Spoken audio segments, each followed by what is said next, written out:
strange comparison there. And since we have to answer, and the Medrash goes into details to discuss, different aspects on the part of this one and the part of that one. It's very amazing. So it comes along the Rebbe the Tzemach Tzedek in this Maimah that I mentioned, and the Rebbe the Tzemach Tzedek explains it the following way.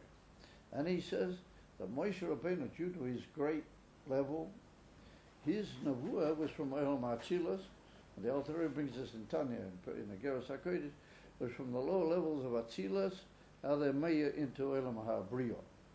Which means that Moshe Rabbeinu had a very high level of Nevuah in that it reached or came from Olam HaAtzilas, which is the highest of the four worlds.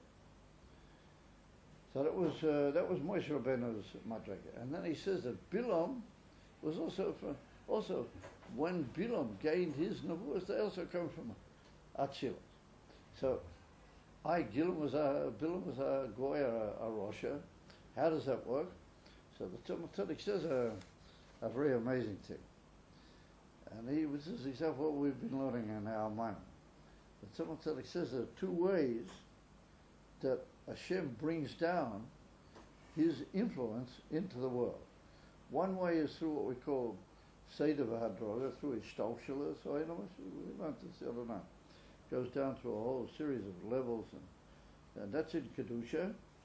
And then there's what we call Nafila, like the Olam HaToyu, there was the Netzutzes, how they were in Olam HaToyu, and they fell in a way of drastic Nafila, like they collapsed. And they don't go through Seder Ishtalshalas, but they fall very heavily, and therefore they become distant, and they become so distant that they are full of what's called Yeshus. They feel themselves to be a whole important entity apart from Hashem.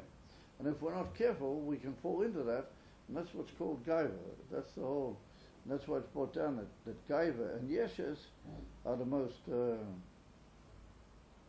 Gaiva and Yeshus are the most terrible midas that you can fall into, because they indicate the complete collapse from the level of Kedusha. So, what happens here,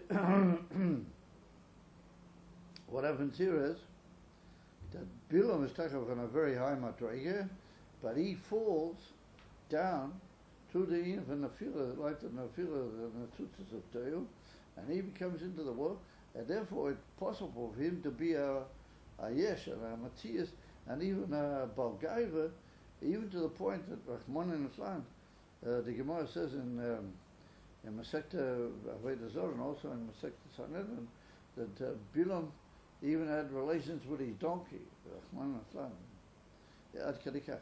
So I mean, he's really bad news. So how come that he had this Navuah of Matzah? So the Rebbe Tzemach Tzedek said it's like an afila of the Netzutzes of Teo, what they come down in even a drastic Yerida, and they have a nitzutz of very high madrega. We learned the nitzutzes remain inside the broken kalim of Olam HaToyu, and so the nitzutzes fall down and they're kilo, as it were, hidden inside the fallen, broken vessels of Toyu. So Bilam is just that.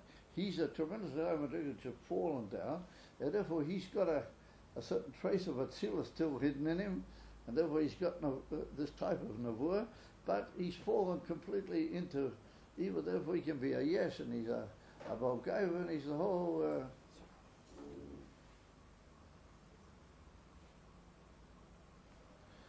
Good, great. Therefore, he falls into the most terrible Yerida Lamata, just like we saw that the Indian of Yesh and Matthias and Klippers comes from the Nefila of the Netzutzes of Teo. And that's how when you think about it, that's very brilliant, and it's based on what we said. So in that way, both things can be true, as it were. On the one hand, he's taken from Atzilus. How come he's so distant? Because there's a certain trace of Atzilus remained with him, even though he fell tremendously heavily into the Yeshus of Elam Hazeh, and even further into Taivas, Gasis B'Yesher, etc., etc. That's how the Rebbe that someone said learns it in one place. However, in another place, he says something a little bit different, the Rebbe the Tzemach Tzedek. And that's based on a Zohar HaKodesh, based on the Zohar, which occurs in this week's Parsha, near the beginning of the Parsha, and it's also brought down in Parsha Yisrael, I think it's in Sefer Shmois. That's brought down.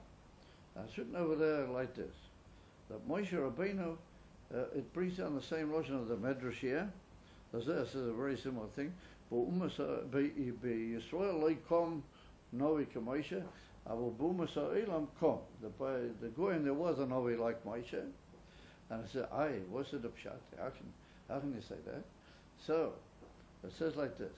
It says that in Kedusha, Moshe Rabbeinu was the level of Keser, the highest possible level of Nevuah that could possibly be. He was Nevuah from the highest Madrega, we said, from Atzilas, and he was the highest Kedusha that there could possibly be. Therefore, he was Makabel from Keser and from Al Inyonim, and it all came down into the world in a holy Nevuah, which is the Mesinas HaTorah, Al Yodai, and the whole thing.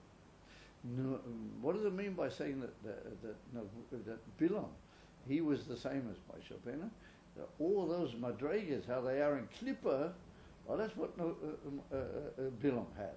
In other words, if there's a Kesed in Klippa, he had the Kesed of Klippa. In other words, the Mushugas, as you might say, the Lamayla Mitam Vadas of Klippa. If he had another madrega in Moshe Rabbeinu had another madrega in Kedusha, he had the same thing in Klippa. In other words, he was like the gathering of all the forces and all the unpleasant inyonim, how they are in the Klippas, in Bilam, and in this world.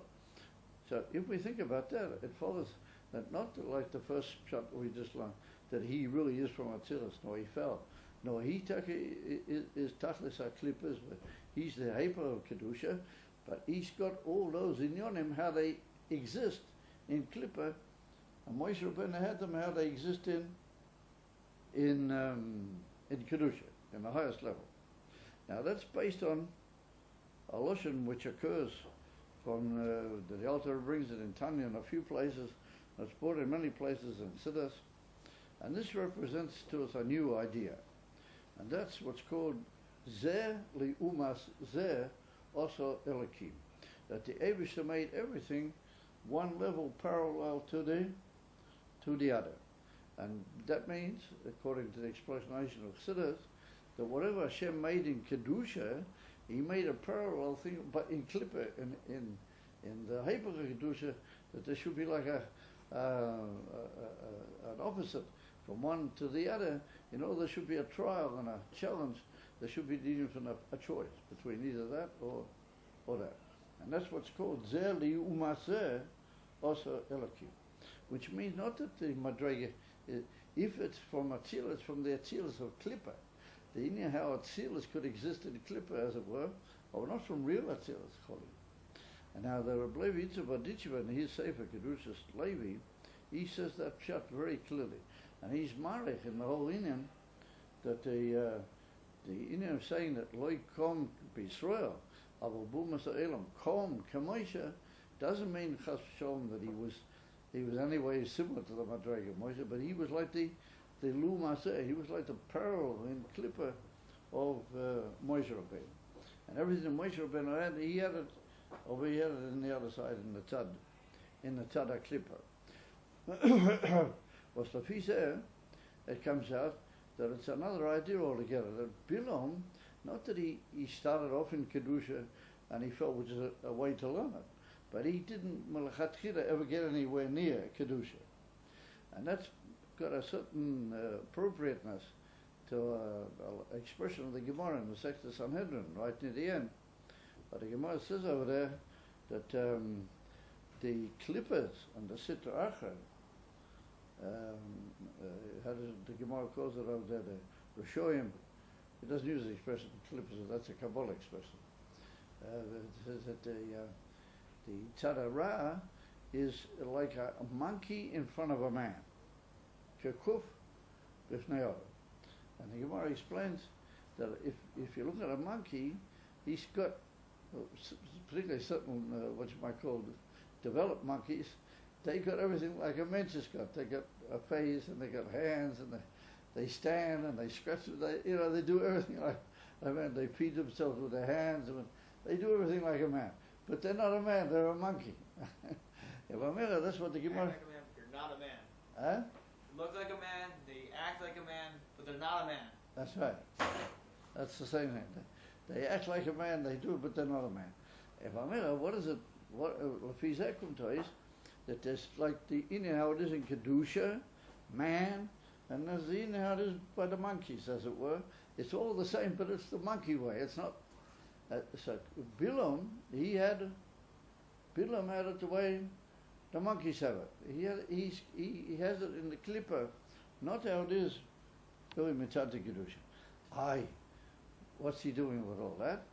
And that's why it's brought down that he was called a magician. He's also called Bilam HaKosem. And later, in later Pasha, where it's talking about that the Yidden killed him, he was killed by Pinchas. It's written Bilam HaKosem, the magician. It's not just Bilam, it's written Bilam HaKosem. And it's written in a couple of places. That I think in Yeshua, it's also written Bilam HaKosem. In other words, ultimately speaking, when Hashem wasn't using him for his purposes, he was just a magician. And these magicians use all the power of clippers to get their own, way and to do their own things. I had to say, it's mashma that Hashem spoke to Bilam in the past. It's written that Hashem did talk to him. So what's all that about? So it comes along the Rabbeinu Bechaya. I found it written clearly in the Rabbeinu Bechaya. That the Rabbeinu Bechaya says that the whole thing, that in Emerson Klippa, Bilam was a Klippa Gedola V'Chazaka. And he was the koyach of Li'umah there. The whole reason why Hashem spoke to him was Lichvoidan Shal Yisrael. It was all to greaten the koved of the Jewish people. In other words, to make even the Sitra Achra bless the Jewish people. That the whole purpose of Bilam was to bring how the opposite side would not only not curse and not interfere with the Jewish people, but would bless them. And we see that the blessings that Bilam gave are very high. Madrigas, and they're brought down in Sfar, it was very, very high in Yonim. That the other side not only was obliged not to oppose the Jewish people, but it was obliged to bless the Jewish people. And all of that was lichveidun shalisa. Hashem spoke to this Tomitika, monkey magician called Bilam. Hashem actually spoke to him in order to elevate the koved and bring out just the greatness of the Jewish people, that even the Liumas had to eventually praise them and bless them with all the amazing brachas that we find in the Parsha. That not chas v'shalom that he really was anything, or that he had any shaykhs to Kedusha. He was the koyach of Klip, and therefore he's called a magician. And therefore all the things that he knew, and he was clever, and all that was all things he'd worked out himself. He was a very sharp cookie. And therefore he'd worked out all sorts of inyam, and he knew. And the Gemara says he knew that every moment, every day, there's one moment in the day where the Abish is angry. Did you ever hear about that? Yeah, the Gemara says there's one moment every day where Cholila, if anybody knew, he could cause a curse on the Jewish people by causing the Abish to be angry at that moment. So it's written that Bilam knew that moment. And therefore he was able to bring down curse on people because he knew that moment by having worked it out. He knew what that moment was. And the Gemara says that was the great thing that Hashem did, that when he came with Polak and he came to curse the Jewish people, all those days the Abish didn't make that moment. The Gemara says in the Masechta Brachas that all those days the Abish didn't make that moment, because had he made that moment, he would have found it and he would have been able to curse the Jewish people below. So we see from that according to the Rabbeinu Bechaya, he was like a magician, a sorcerer, the worst. And therefore Tesis says in Masechta Brachas, in Masechta Avodah Zarah, that was written about it. He knew the high knowledge, that's all of what he'd worked out himself. And therefore the Gemara says, he didn't even, he knew the Dazon, but he didn't know anything about his own donkey. He didn't know how to work out with his own donkey. Why? Because all of this was his own done thing. It wasn't something that was divine. And remember, he worked it all out himself, and therefore he was like a kuf, bifnei Adam, the Eibishter spoke to him, like the Rabbeinu Bachaya says, in order to elevate the greatness and to bring that even the clippers of Sitracha should be bottled to the Yid. They should give themselves away in a way that they're completely bottled to the Yid. Avamira,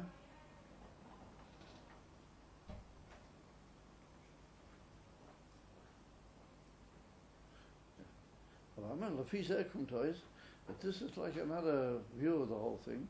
First of all, based on the principle of Zer Liumaseh, and that everything that it's true that it was similar to Moshe, but it wasn't similar in Kedushin Liumaseh. Why did Hashem cause a dwelling of His presence on this person? The Rabbeinu Bachaya says it was all for the sake of the Kvedon Shel Yisrael. It was to bring COVID to the Jewish people through the bittul of the Sitra Achra to the Kedusha of the Jewish people. Sure. That's a further view of the whole thing.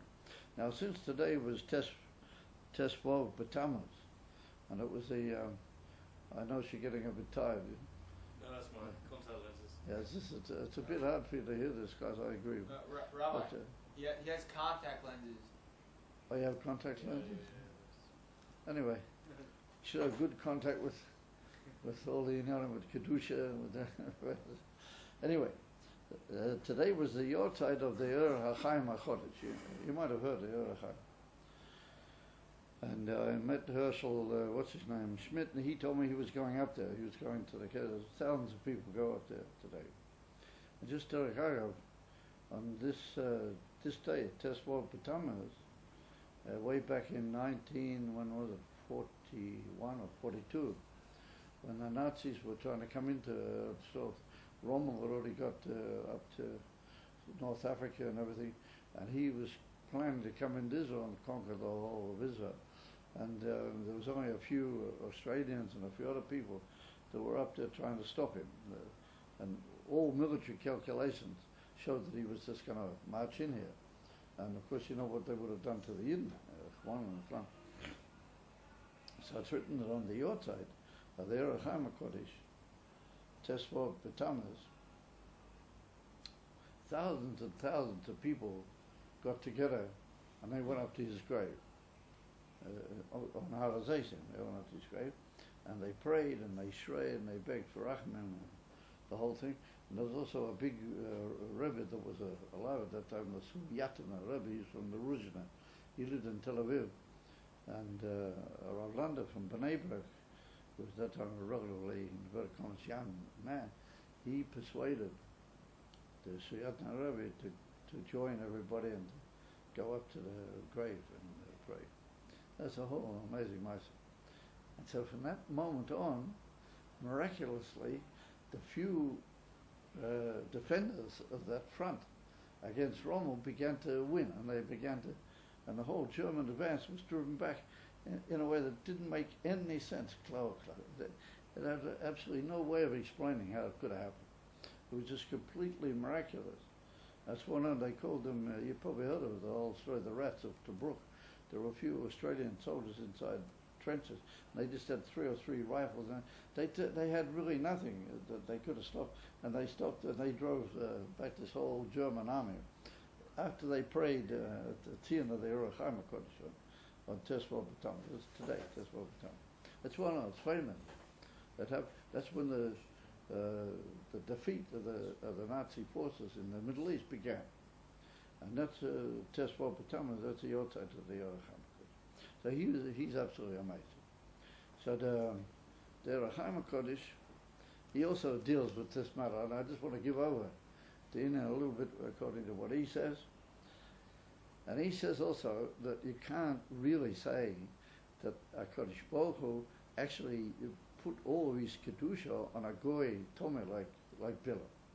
And he based himself on a pasuk later in the Pasha, and it's written that by the first Nevuah that Bilam says, it's written Vayosem Hashem Dovar Befiv. Hashem put a thing in his mouth, or something in his mouth. And then he began elevating his example or his proverb, Bilam, and he began to speak. So the Erech HaMakodesh said, "What is it? V'yoso dover b'feiv," and then afterwards he went on and said, "What's this dover?" So the Erech HaMakodesh says that this dover was like you put in a bit into the horse of a mouth, the mouth of a horse, or an animal that you don't want to bite, or in some way to limit his ability to use his mouth. And what you do first of all, you put something in, you block up the mouth, and then you can use the thing to do. So the Erech HaMakodesh says that the Eibishter Cholil didn't talk directly in or through Bilam. Now what he did was, first of all, put a hefsek, a dover, he put a thing in his mouth that sort of made a big difference between the Kedusha and the Klipper. And once he made that, then over the fence he gave him a moshel. And a moshel is only but he was a clever cookie, so he could understand what the moshel was about, and he would understand what he's got to say from the moshel. But not that Hashem really seeped Bilam with Kedusha, chas v'shalom. First of all, he put a thing in his mouth to close his mouth to prevent it being Kedusha, and then what he said was on the other side of the fence that had been put in, which means that once again it's like it's very similar to what the Rabbeinu Bechaye says, that he's only using Bilam in order to get to a certain end. And what's that certain end? The bittul of the clippers was sitracha to the inyan of Kedusha. And Mamera, that was the whole purpose. In other words, that Bilam wasn't given by Hashem Nevuah. He wasn't actually given prophecy. He was given a dwelling of the spirit of holiness from Hashem through him for the sake of a certain purpose. And that's all. But when he did that, according to the Erech HaMakodesh, Hashem made like a fence in his mouth between the Kedusha and the Liyum. Aber Mera, if he said, there kommt euch, that Bilam was just like a sort of a rather strange machine to give over Hashem's message. Or not that he really had Nevuah in the real sense. It wasn't really Nevuah in the genuine sense. He was just like a certain vehicle that Hashem used to give over words of Kedusha, which it was necessary that the world should know that they came from Hashem and that they were holy. Or not that Bilam was really worthy or he was in any way ready for the inyan of being a kli or a vessel to Kedusha. If we go with that view, what that's from the Erech HaMakodesh, what today was the Shabbat, then it comes out according to him and the Rabbeinu B'chai, and I feel according to the first pshat of the Rebbe that someone said he fell through the inyan of Shiur Klalli Parashas. Then it follows that ultimately Bilam wasn't really a Novi in the way we understand a Novi.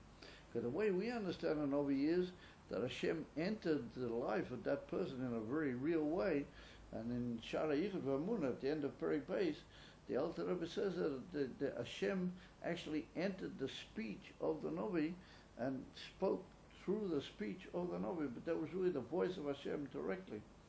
And in other words, that the Novi became like a vessel and a medium, how do you call it, a vehicle to Kedusha. And that's what the Rambam says, Barichas, that for a person to be a Novi, he's got to be the most highest possible imagined level of Kedusha that we could possibly imagine. He's got to be on the highest possible level. He becomes like a living vehicle that unites itself with Elokus. And that's why the Rambam writes all these tremendous conditions that are required for an Novi. Mashing Bilam, he didn't need all that, and he couldn't be that, of course. And on the contrary, he was the Hepech. He was a Baal Aseina, Rahman and he was the most barbaric Baal Taiva that probably ever existed.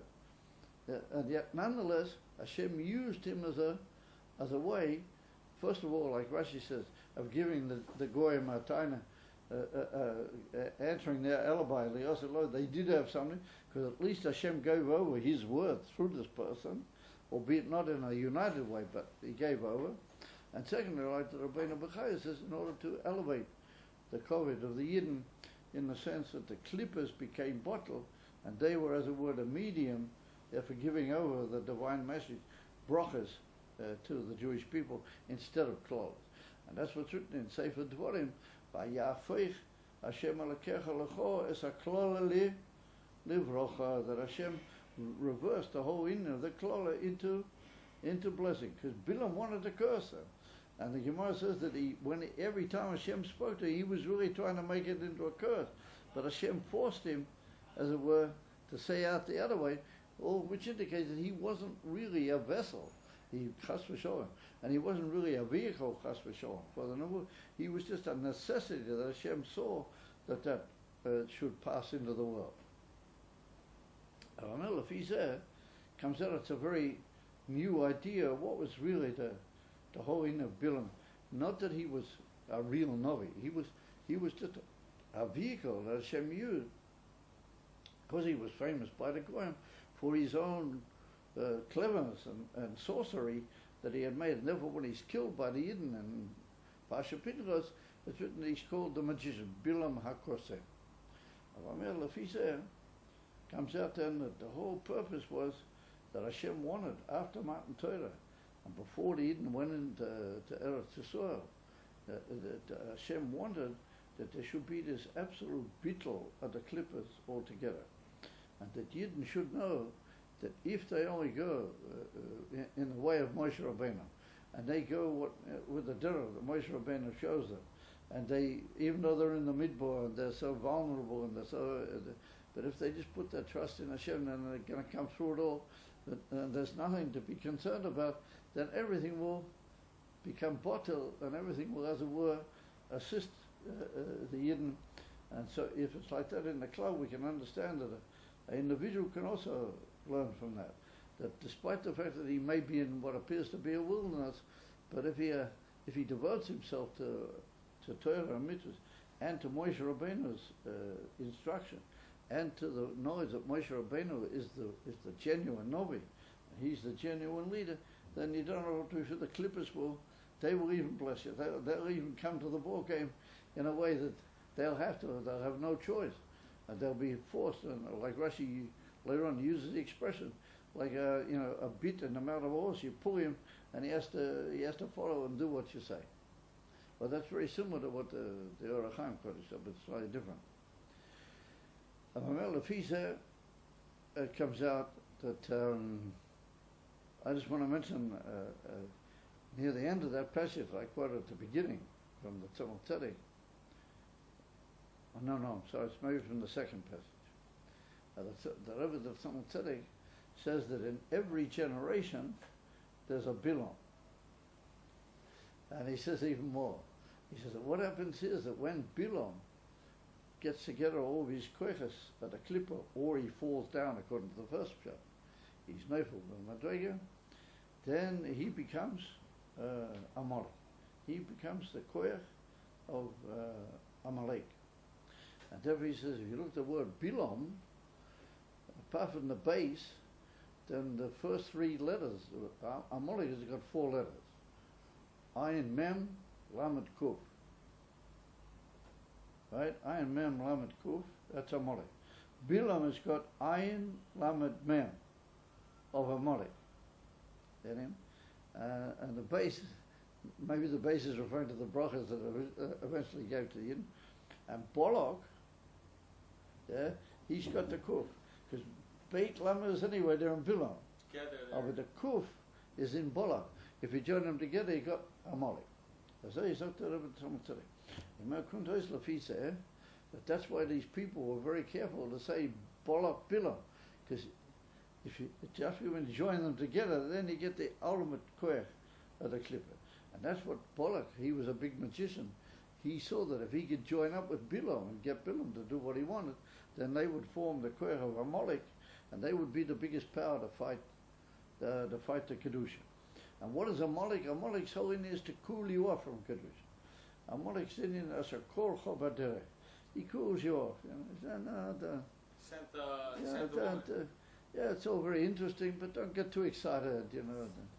Yeah, it's all very nice, but take it easy, you know. Don't get too impressed. Don't be too froom and too this and too that. Yeah, just sort of take it easy. You want to be a bit of a Jew. You want to be a bit Jewish, you know. So be Jewish with everybody, but don't get excited. And that's the whole thing of Amalek. And therefore, Bilam, he is part of Amalek. Bilam, and also there's another Kabbalah Sefer, and it's brought down, that says that Bilam and Lavan is the way back in the time of Yaakov Avinu, Lavan and Bilam are the same shores. And Rashi hints at it. If they bring down a hint from Rashi, the Rashi says that Yahweh, how do you call it? Oh, the Rashi is Lino Po Halayla. Bilam said to the guys that they came, he said, you have to stay the night, because I hope that at night time Hashem will say something to me. So he says, Ein Ruach HaKodesh Shoira Olov Ela Belayla. He said, by Bilam, it only occurred at night, V'chein L'chol Nevi'ei HaGoyim. Any of the Nevi'ei HaGoyim, V'chein Belovan, B'chaloyim Halayla, Shanema, Vayov Elokim El Lovan Ha'arami B'chalom Halayla. He said, why at night time? Ka'ora Mahoylech Elsu Pilakshe B'hachabei. So that's a very sort of earthy mashal. It's like somebody who goes to his concubine, you know. So the mashal is that where he goes to the queen, and he doesn't mind if people see him.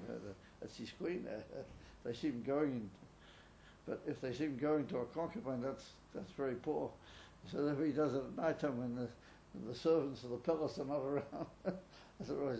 That's why but we see that Rashi links him with Lavan, and he brings the dogma from Lavan. And it's written about Lavan in the Mishnah, and in the Laila Seder we say that Lavan Hoarami Bikish Laquir Eshaquir. Lavan would have liked to root everything out before it started. He would like to root it out Yaakov Avinu absolute completely. That's what he was planning to do. And over here and Amalek are also the same thing. So Lavan, Amalek, Bilam are all of them are the same story, and they all became bottled completely to the Kiddush. And I mean, what do we see from that? That if you go with the right attitude, you go with the right toiker, and with the right amuna, pshuta, and particularly you follow Moshe Rabbeinu, that he's the Novi HaEmes, he's the Emes of Kedusha, Eloi Kom Novi V'Yisrael Kamoshe. Then if you go that way, then the clippers will eventually not only interfere with you, but they will be in this battle and come